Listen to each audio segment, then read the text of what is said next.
coming back to this one, what we're talking about here is the self-achieved learning, and this is actually, this is very embarrassing going this way, never mind. Going through the different issues that comes into it, the education, technology, literacy, etc.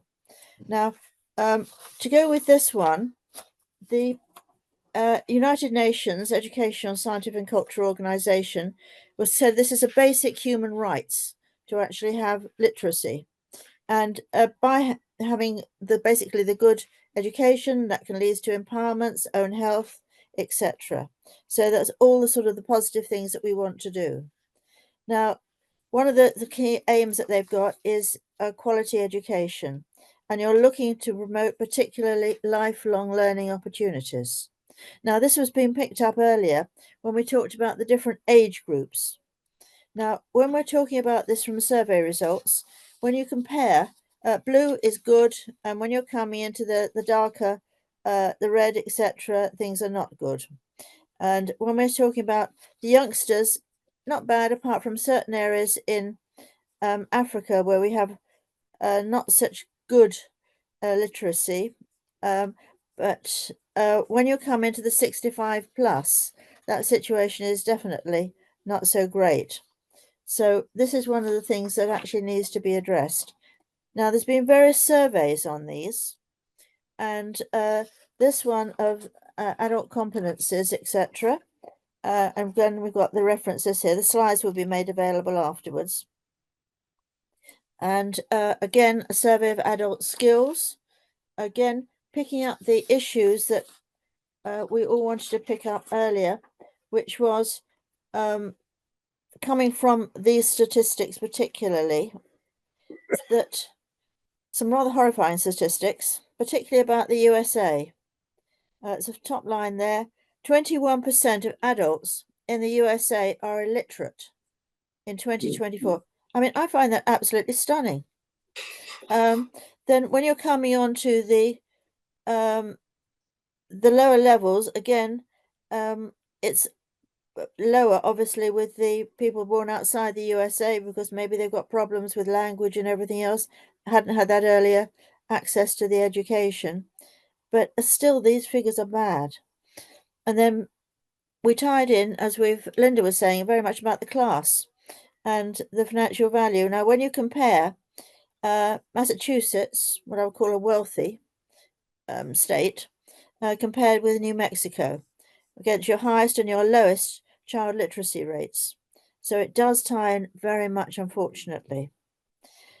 Now, when we look at the England, again, we have a variation between England, Scotland, Wales, Northern Ireland, with the National Literacy Trust.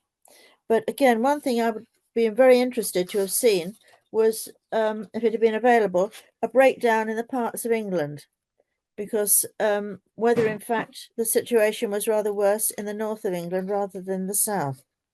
But again, we don't know, certainly not from these statistics. But everybody really should have this right to study, right to learn. Now, this is where we're coming through into the terminology and the urology side about the self-determined learning. So we're talking about very much maybe e-learning, maybe learning from more traditional methods such as books, etc. But the importance of knowing how to learn and being interested in learning.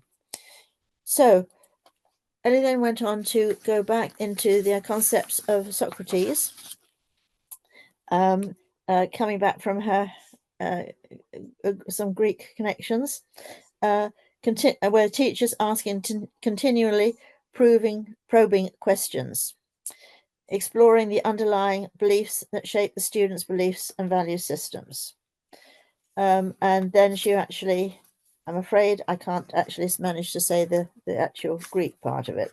So I'll leave that to you to read that part. Now, there's been a lot of work in this area. I'm going through this fairly fast because there's some interesting things later. There's a lot of slides. With this variation, they're particularly interested in the learners gaining confidence. taking control of their own learning. And this is very much the points that's coming up in this research. Another research came through. Now this one, you're looking at the what are the learner's capabilities? What are the major agents that they've got for their own learning? What is how much does it tie into their previous personal experience? Now, again, and some more work that's been going on in this area, and we're talking about the education, how much formal education and the previously learnt informal education. So again, it's not only what you learn in classroom, but what you learn in almost like the wider world. Oops, let me come back here. And again, yet more references and sources that comes up. And with this time, we're looking at as somebody learns, they're picking up from the riches of all their experiences they've had in their life. And this is, you're actually being able to then to open your mind to lots of new vistas of discovery and new possibilities. And again, that actually reminds me back of talking about sitting around on the table for the dinners, because again, they're actually exchanging ideas, exchanging experiences, opening up new vistas. This is why I think that the work was going on in Northern Ireland is so important. The next one we're talking about, Rona O'Brien's, was talking about the richness of experience. Very much, again, entering up these new vistas. We come on to, as in most cases in learning, triangles with levels. And we're talking about one end when you're actually, the instructors are in control. And as you move up through your learning stages, you're actually coming up to the sort of the self-learning, taking on for continuous improvement of your learning knowledge, etc. Now, considering the main principles that we're looking at is learning is just, recognize that learning is just a non-linear arrangement. You're learning in lots of different ways, lots of different methods, etc. And it's nice for the learning to be actually targeted to what you want to know about. So if you find somebody's got a particular interest, a particular hobby, then they'll enthusiastically read books about it. Whereas if you suggest they read books to improve their reading, they probably won't be very interested. So there's lots of ways that you can actually encourage this. And you've got the talking about also, when we were talking earlier about the assessments and talking about flexibility or negotiated assessments coming into this one. Now, challenges. Now, a lot of these challenges, we're talking about technology. And unfortunately, we've touched on this before, because in certain areas of the world, particularly in certain of the, as Linda was talking about, the lower classes, they don't have the money for the technology. They probably don't have the facilities in the area for the technology.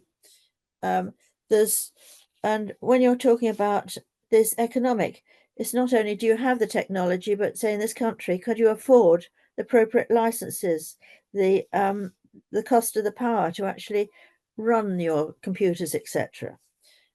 So one of the issues that comes up, particularly when we're looking at this, but we're not talking only about the youngsters, we're also talking about problems that can actually affect the elderly.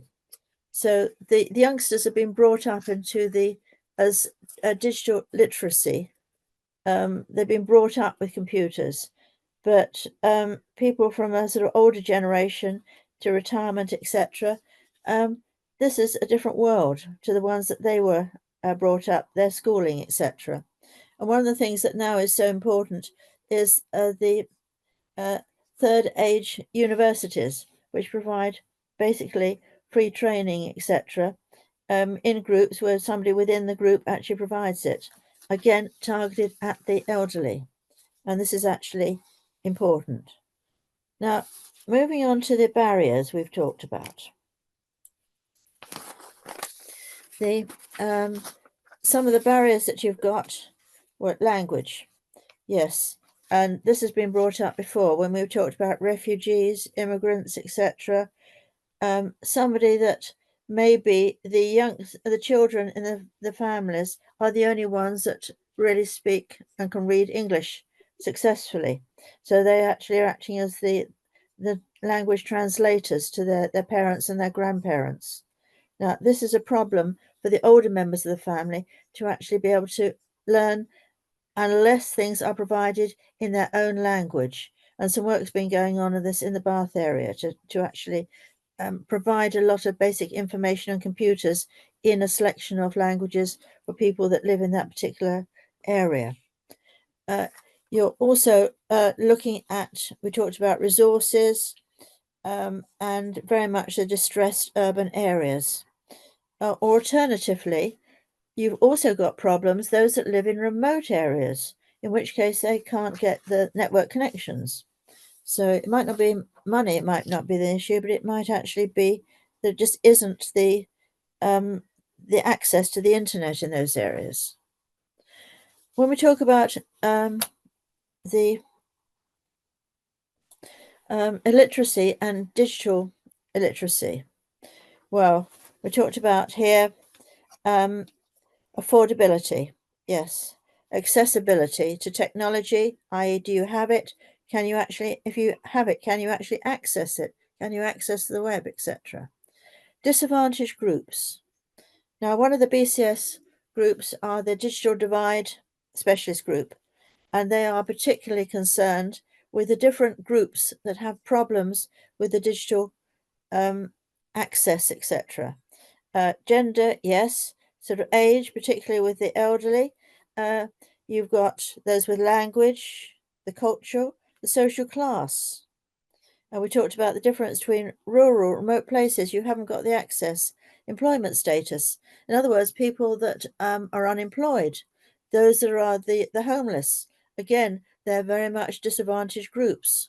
We also have those that are disabled because, again, there is the technology, but maybe some of their problems are that some of the technology is expensive and that's not always easily available. So we've got particular interest in this. Oops. And when we look at the COVID, and that actually really brought home in a big way that people actually could learn e-learning, etc., through the internet. Now, some countries were very good, some countries not so quickly to adapt to this, to provide technology. Now, with one of the BCS members in the Far East, he actually has a problem. He used to work to a certain extent from home and he had a smartphone. Fine. But he had 3 children.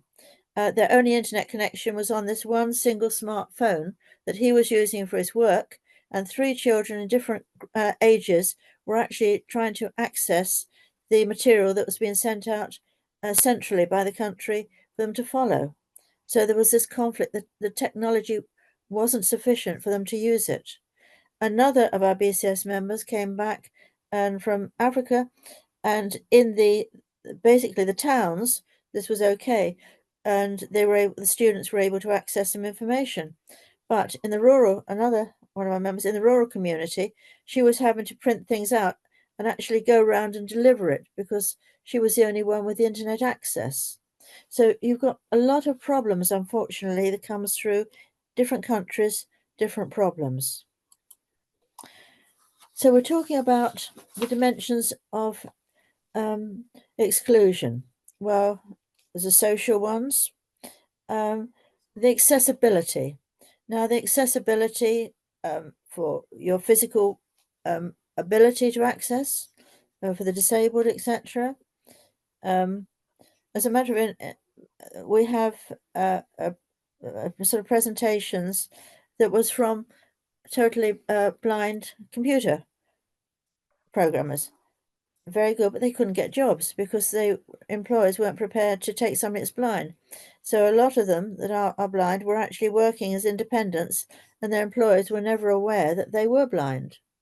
Again, we have a talk in December of somebody with an extreme physical disability. It took him a long time to get a job, and in fact, he did very well. But when he came out at the top of the degree course. But when it came to doing his exams, he actually laid on his stomach with a pencil in his mouth to actually answer the exam papers. But so there's a lot of actual problems out there, as well as the lack of technology, the cost of technology, the availability of accessing into the systems. We've talked about awareness and a lot of the demographic issues that comes in, as well as age. Now, prejudice and exclusions comes into it. Well, we've touched on these before, and they've been brought up again with the previous speakers. Gender, yes. Role models. Again, we're coming back to the previous presentation. One of the great things that they're doing with this group is actually providing role models to say that, you can come from different minorities, and this is perfectly okay. This is normal. You don't have to be actually restricted to a certain social class or status. You're talking about the problems, unemployment, immigrations, etc. People who are retired, people disabled. The lack of technical knowledge, again, particularly a problem with shall we say, the more elderly users. Now, coming back to the future, then one of the things is to try to remove the illiteracy and the digital exclusion, and to also come into this, consider to help the wider population arm themselves against cybercrime. So when we're talking about, as it's already mentioned, critical thinking. So again, the work of Lane Berkey and Yuri, emphasis on the critical thinking widely seen as a basic competence, similar to the need for reading, writing skills, which needs to be taught. Again, this is something that is actually now very important. So, having gone through this fairly quickly, because there's a lot to cover, I think hopefully there's some very, very exciting work going on, and I must admit some of the things I found the most horrifying of everything was the 21% illiteracy from the USA. So that then takes us into the final paper, and to say thank you very much.